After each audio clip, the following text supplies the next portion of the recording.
Le soleil, la mer et les plages de Benidorm attirent depuis longtemps les expatriés britanniques, désireux de quitter la rigueur climatique du Royaume-Uni pour les contrées plus ensoleillées de la côte sud de la péninsule ibérique.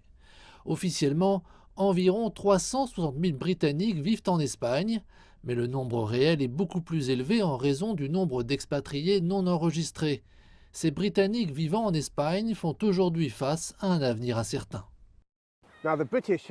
Depuis plusieurs dizaines d'années, les Britanniques viennent ici pour y vivre et profiter de leur retraite. Jusqu'à maintenant, ils pouvaient aller et revenir de l'Espagne et du Royaume-Uni relativement facilement, et même conscients de l'arrivée du Brexit, bon nombre d'entre eux pensaient que cette situation continuerait.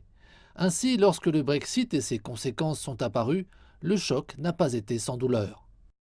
Cette incertitude post-Brexit a entraîné un flux constant de clients pour Karen Coles. Son cabinet est spécialisé dans le conseil en résidence pour les nombreux expatriés de Benidorm.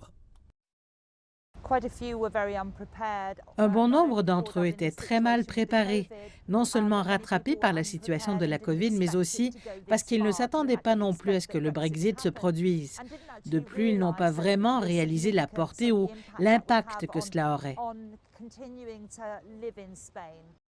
La plupart des clients de Karen sont qualifiés d'hirondelles, des retraités qui migrent vers le sud chaque hiver. Le fait qu'ils doivent maintenant demander le statut de résident ou une carte d'identité pour étrangers pourrait en contraindre certains à rentrer au Royaume-Uni. C'est ici que vivent la majorité de ces hirondelles, dans l'un des nombreux campings de Benidorm. Étendu sur 70 000 mètres carrés, le camping Bensil est l'un des plus grands de la région. La moitié de ses résidents sont de nationalité britannique. Tous devront désormais demander à être résidents ou limiter leur séjour à 90 jours tous les 180 jours. Sans doute le plus grand impact du Brexit.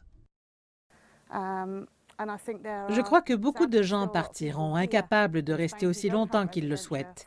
Je crois qu'il y a malheureusement beaucoup de gens ici en Espagne qui ne sont pas résidents pour quelque raison que ce soit, qui n'ont pas les moyens ou qui vivent de l'économie souterraine.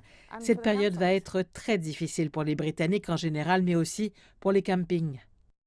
Alors que les expatriés britanniques contribueraient à plus de 20 milliards de dollars à l'économie locale, Madrid espère désespérément que davantage de Britanniques choisiront de demander le statut de résident plutôt que de rentrer chez eux.